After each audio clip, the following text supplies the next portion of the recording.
আসসালামু আলাইকুম। আজ আমরা আলোচনা করব ফিনান্সিয়াল স্টেটমেন্ট কি এবং ফিনান্সিয়াল স্টেটমেন্টের যে কম্পোনেন্টগুলো আছে এগুলো সম্বন্ধে ডিটেলস আলোচনা করব।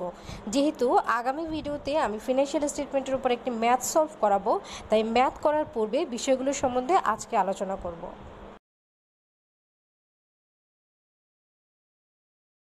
ফিনান্সিয়াল স্টেটমেন্টটা কি?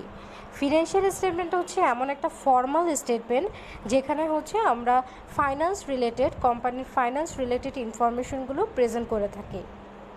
একটা কোম্পানির ইনকাম, এক্সপেন্স, অ্যাসেট, লায়াবিলিটিস, ওনার সিকিউরিটি, এই যে এক একটা অ্যাকাউন্টের ইনফরমেশনগুলো আছে, এই ধরনের ফাইন্যান্স রিলেটেড ইনফরমেশনগুলো আমরা প্রেজেন্ট করে থাকি। তো এটা কেন করা হয়? কারণ এই ফিনান্সিয়াল স্টেটমেন্টের উপর বেস করে আমাদের যারা ইন্টারনাল এবং এক্সটার্নাল ইউজার আছে, যেমন ইনভেস্টর, ক্রেডিটর, গভর্নমেন্ট বা কোম্পানির ভিতরে ইন্টারনাল ইউজার যারা আছেন, বিভিন্ন ডিপার্টমেন্টের ম্যানেজার, তারা যেন এই ফিনান্সিয়াল স্টেটমেন্টের উপর বেস করে তাদের ডিসিশনগুলো মেক করতে পারে। ফিনান্সিয়াল স্টেটমেন্টে মূলত কম্পোনেন্ট আছে 5টি। চলুন এবার এই 5টি কম্পোনেন্ট সম্বন্ধে আলোচনা করি। প্রথম কম্পোনেন্ট হচ্ছে স্টেটমেন্ট অফ কম্প্রিহেন্সিভ ইনকাম। এটার প্রিভিয়াস নেম ছিল ইনকাম স্টেটমেন্ট। এই স্টেটমেন্টে মূলত একটি স্পেসিফিক পিরিয়ডের জন্য একটা কোম্পানির কতটুকু রেভিনিউ হলো, কতটুকু এক্সপেন্স হলো, সেই জিনিসগুলো প্রেজেন্ট করা হয় এবং তারপরে রেভিনিউ থেকে এক্সপেন্স বাদ দেওয়ার পরে তারা নেট ইনকাম বা নেট লসটা প্রেজেন্ট করে থাকে।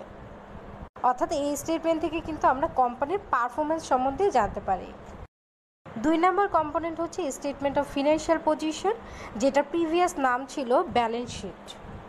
এই স্টেটমেন্টে মূলত আমরা 3টা অ্যাকাউন্ট সম্বন্ধে ইনফরমেশন পেয়ে থাকি, সেটা হচ্ছে অ্যাসেট, লায়াবিলিটি এবং ওনার সিকিউরিটি।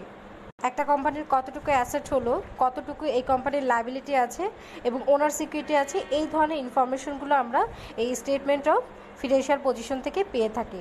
অর্থাৎ এই স্টেটমেন্টের মাধ্যমে আমরা বুঝতে পারি একটা কোম্পানির ফিনান্সিয়াল পজিশন অর্থাৎ আর্থিক অবস্থা কেমন, সেই বিষয়টা সম্বন্ধে জানতে পারি। 3 নম্বর স্টেটমেন্ট হচ্ছে statement of change in equity, যেটার আগের নাম ছিল ওনার সিকিউরিটি স্টেটমেন্ট। এই স্টেটমেন্টে মূলত আমরা ওনার সিকিউরিটির যে চেঞ্জ হয়, অর্থাৎ বছরের শুরুতে ওনার সিকিউরিটি কত ছিল এবং সারা বছরের অ্যাক্টিভিটিসের মাধ্যমে বছরের শেষে ওনার সিকিউরিটি কত দাঁড়ালো, এই ইস্যুসটাই আমরা এখানে প্রেজেন্ট করে থাকি। ধরুন বছরের শুরুতে আপনার ক্যাপিটাল ছিল 10,000 টাকা।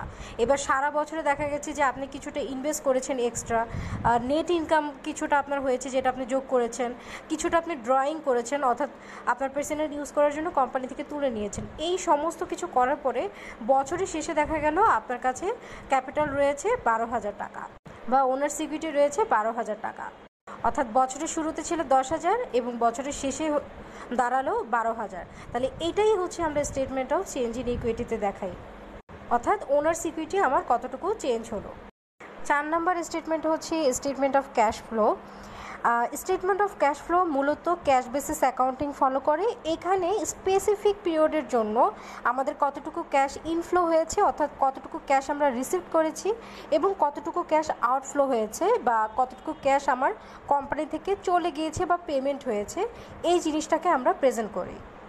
অর্থাৎ এই স্টেটমেন্টে আমরা স্পেসিফিক পিরিয়ডের জন্য কত টাকা আমার কোম্পানিতে আসলো এবং কত টাকা চলে গেল, এই বিষয়টাকেই আমরা প্রেজেন্ট করি স্টেটমেন্ট অফ ক্যাশ ফ্লোতে।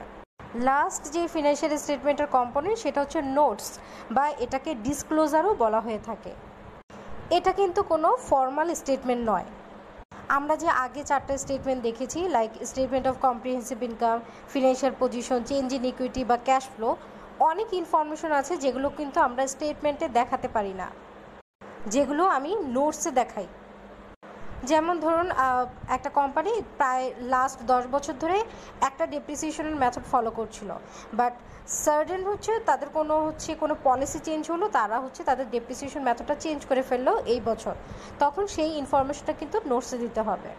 আমরা নর্মালি ম্যাথ করার সময় যেমন অনেক কিছু কিন্তু ওয়ার্কিংসগুলো অর্থাৎ ক্যালকুলেশনগুলো আমি কি করি ওয়ার্কিংস আকারে দিই বা নোটস আকারে দিই, ঠিক তেমনি আগের যে 4টা স্টেটমেন্ট আছে ওগুলো রিলেটেড যে ওয়ার্কিংসগুলো আছে, ক্যালকুলেশনগুলো আছে বা ডিটেলস যে ইনফরমেশনগুলো আছে, এগুলো সমস্ত কিছু কিন্তু আমাকে নোটসে দিতে হবে।